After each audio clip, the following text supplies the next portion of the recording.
What would you do if you woke up one morning and two children had simply vanished from a locked house? Before you answer, let me ask you something darker.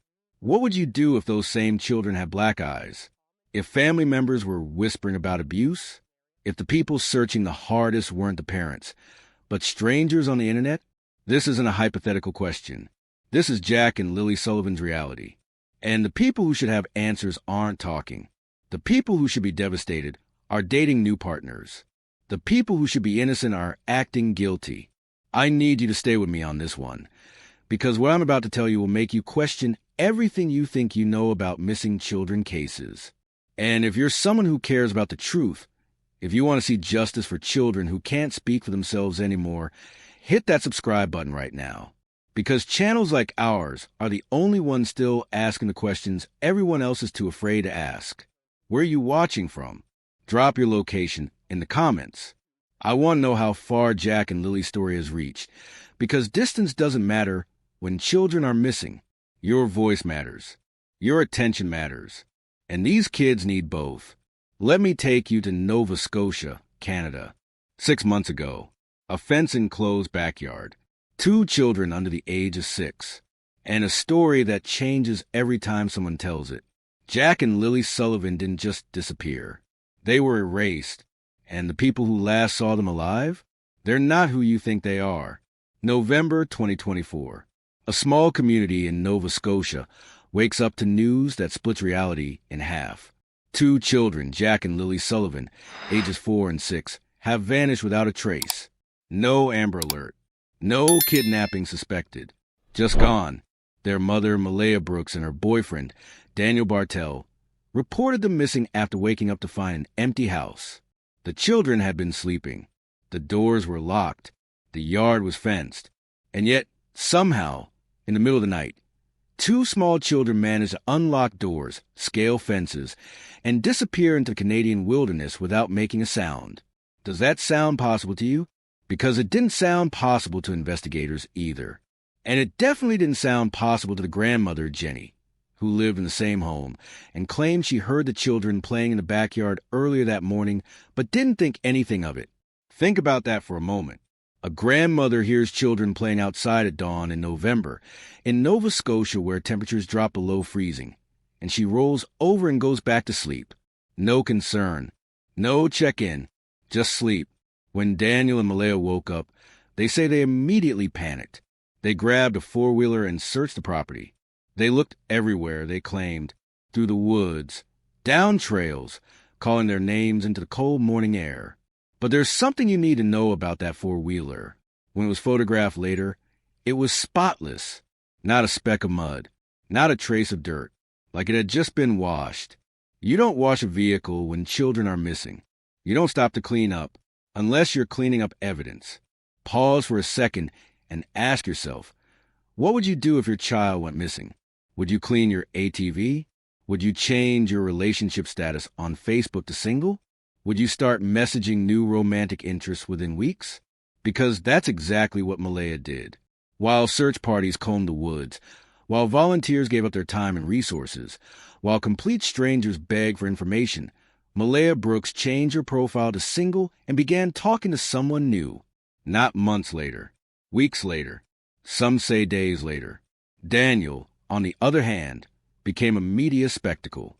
He gave interview after interview, crying on camera, claiming he was running through the woods so fast he was outrunning helicopters. He said he was wading through water up to his neck. He said he was fighting the elements, the exhaustion, the fear.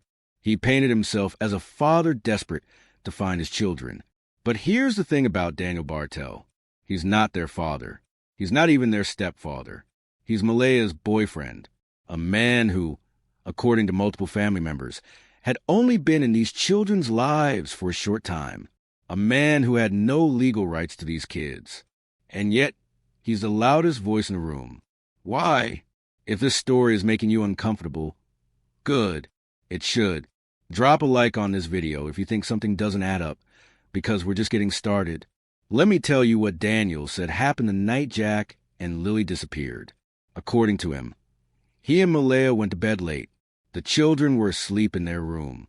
The doors were locked, but Daniel claims he set up a so-called booby trap on one of the doors in case a bear tried to get in. Yes, you heard that right. A bear. He allegedly propped a wrench above the door, so it would fall and scare off any animal that tried to enter. Forget the fact that a wrench falling on a bear would only enrage it.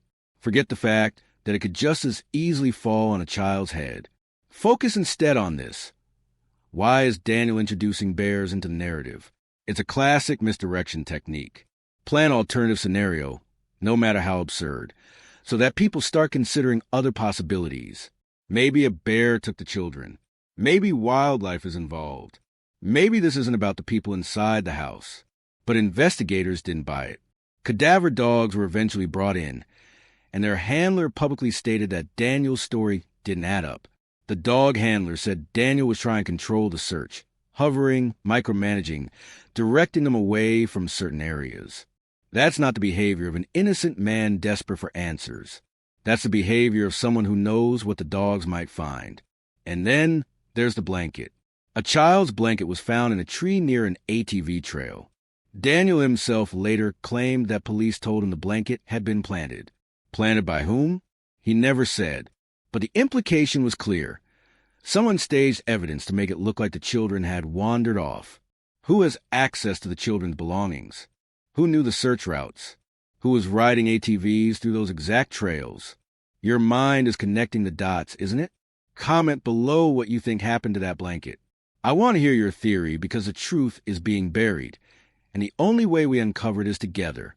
But let's talk about what happened before that night. Because children don't just vanish. They're always warning signs. And in this case, the signs were written all over Jack and Lily's faces. Multiple sources, including family members, reported that the children had visible bruises. Lily, the 6-year-old, had been seen with a black eye. The explanation given? She fell and hit her face on a truck. Jack, the 4-year-old, also had marks on him. The explanation? Kids play rough. But here's what doesn't make sense. If the children were injured, why weren't they taken to a doctor? Why wasn't Lily sent to school? Malaya called the school before Lily disappeared and said she was keeping her home because she was sick. But if she was sick, why was she seen out in public the day before the general store, looking disheveled but not ill? Teachers are mandated reporters. If Lily had shown up to school with a black eye, questions would have been asked. Reports would have been filed. So she stayed home. Convenient, isn't it? Let me read you something that was posted online by someone who knew this family. This comes from Malaya's stepsister, and it's one of the most damning pieces of testimony we have. She wrote, "How could you watch Daniel strap Jack in a car seat and leave him hanging upside down in a dark closet for hours? You watch your kids get severely abused, and you're trying to throw this all on Daniel when you're just as responsible. Upside down, in a closet, for hours. A 4-year-old child. If that image doesn't haunt you, I don't know what will. And before you say this is just an allegation, just hearsay, ask yourself why a family member would publicly accuse someone of this unless they had reason to believe it was true. If you're feeling sick right now, if you're angry, if you're heartbroken, you're not alone. Share this video. Make sure people know what's being said. These children deserve a voice, and right now we're it." Daniel's response to these allegations? He went on social media and tried to defend himself. But in his rush to type, in his fury to respond, he made a critical error. He wrote, and I quote, "I did abuse Lily and Jack." He meant to write didn't. But he wrote did. A Freudian slip? A subconscious confession? Or just a typo from a man who can't keep his lies straight? In that same post, he attacked the children's biological father, a man who had nothing to do with this case. Called him a deadbeat who never paid child support. He called the stepsister unintelligent. He said there were no closets in the house, so the abuse couldn't have happened the way she described. But investigators know that abuse doesn't require a closet.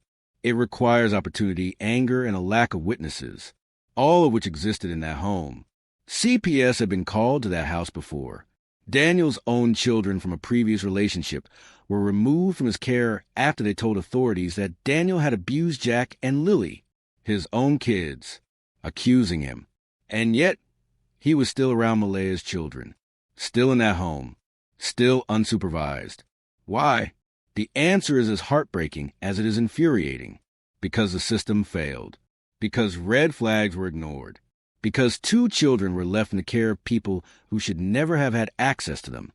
And now, those children are gone. You've made it this far, and I need you to keep going.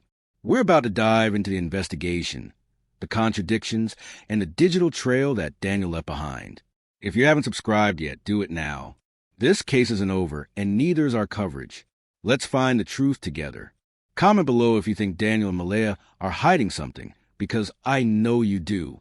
Let's talk about what happened after Jack and Lilly disappeared, because that's when the cracks in the story become chasms. Within hours of reporting the children missing, the Royal Canadian Mounted Police arrived on scene. They searched the property. They searched the surrounding woods. They brought in helicopters, search dogs, and volunteers. The community rallied. Strangers spent days combing through freezing terrain, hoping for any sign of the children. But the 2 people who should have been leading that charge, Malaya and Daniel, were nowhere to be found. Oh! Daniel made appearances. He showed up at the command center asking investigators what they'd found. As if he didn't trust them to tell him, he went on camera crying about how much he loved those kids, how he'd never stop searching. But here's what he was also doing. He was sliding into women's DMs. He was messaging multiple women online, talking about how hard this was for him, how much he needed support, how Malaya wasn't being fair to him. He was positioning himself as the victim while 2 children were missing. One of those women sent screenshots to investigators and to online sleuths. The messages showed a man more concerned with his image than with finding Jack and Lilly. A man who was already moving on emotionally while pretending to grieve publicly. And Malaya? She went silent. Completely silent. No media appearances. No public pleas. No tearful begging for her children's return. She lawyered up immediately and stopped cooperating with press. The only statement she gave was through a third party, saying she just wanted to hold her children again. But she didn't want to hold them badly enough to stay with Daniel, the man who claimed to be searching so hard.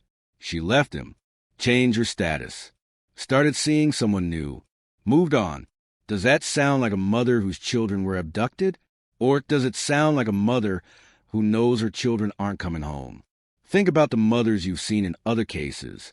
Think about the ones who couldn't eat, couldn't sleep, couldn't function. The ones who aged 10 years in 10 days. The ones who begged on camera, plastered missing posters everywhere, organized searches until they collapsed from exhaustion. Malaya did none of that, and that silence is deafening. I want you to comment right now. What does Malaya's silence tell you? Because I think we all know the answer, but we're afraid to say it out loud. The investigation revealed something else that's critical. Daniel told 3 different stories about what happened that night. To the press, he said he and Malaya woke up, found the kids gone, and immediately started searching. He painted Malaya as a loving mother in distress. To people online, in private messages and on panels, he said Malaya had handed the children off to someone. He claimed she put them in a car and sent them to live on a First Nations reservation. He said she was hiding them and that their relationship was falling apart. To the police, he told yet another version. We don't know exactly what he said because it hasn't been made public. But investigators made it clear that his story was inconsistent and unbelievable. 3 different stories, 3 different narratives, all from the same man who claims he's telling the truth. You can't pass a lie detector test if you're telling 3 different versions of events. And yet, Daniel claims he did. He passed a polygraph. He said, so everyone should believe him. But here's the problem with polygraphs. They're not admissible in court for a reason. They measure stress, not truth. A skilled liar, especially one who believes their own lies or who lacks empathy, can pass a polygraph easily. Sociopaths do it all the time. And even if Daniel did pass, it doesn't mean he's innocent. It just means he wasn't stressed when he answered the questions. Maybe because he's convinced himself of his own narrative. Maybe because he's detached from reality. Or maybe because he knows exactly where Jack and Lilly are and feels no guilt about it. Let me tell you about another case that mirrors this one. Stacy Wanderer. He passed a polygraph too. He cried on camera. He played the grieving spouse. And then, years later, He was arrested and charged with first-degree murder. Passing a lie detector doesn't mean innocence. It just means you're good at controlling your fear response. If you think Daniel is lying, hit the like button. Let's show the algorithm that people care about this case, because YouTube needs to push this story to more people. Jack and Lily need more eyes on this. Now, let's talk about the family dynamics, because they reveal everything. Concealment means the abuse was escalating, and someone knew they were about to get caught. CPS was circling. Family members were asking questions. Teachers would see the bruises. So the children had to disappear before anyone could intervene. I don't know which one applies here. Maybe it's a combination. But I know this. Jack and Lily didn't wander off into the woods. They didn't unlock doors and climb fences in the middle of the night. They didn't vanish into thin air. They were taken. And the people who took them are still walking free. If that makes you angry, it should. Use that anger. Turn it into action. Subscribe to this channel so you never miss an update. Like this video so it reaches more people. Comment so the algorithm knows this matters. Because here's the truth.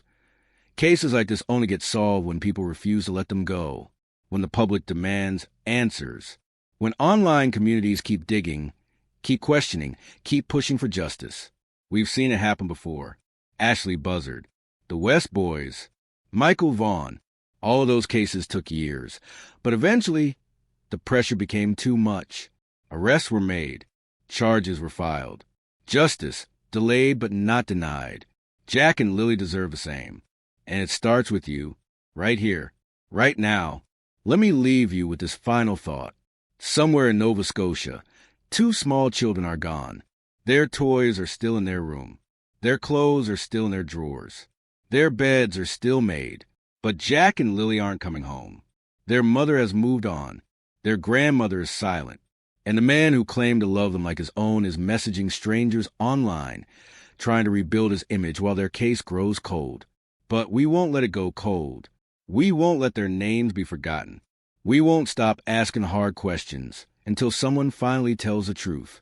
Where are Jack and Lilly Sullivan? Who hurt them? And why is no one being held accountable? If this case moved you, if it made you think, if it made you feel, then do something about it. Hit that subscribe button. Share this video everywhere. Comment your final theory, your thoughts, your prayers for these children. Let the world know that Jack and Lily mattered, that their lives had value, and that we, the people who never even met them, care more about finding them than the people who were supposed to protect them. Thank you for watching. Thank you for caring. And please, don't let this be the last time you think about Jack and Lily, because they're still out there, somewhere, waiting for someone to find them. Where are you watching from? What's your final theory? And what do you think should happen to the people responsible? Tell me in the comments. Let's keep this conversation going. For Jack, for Lily, for justice.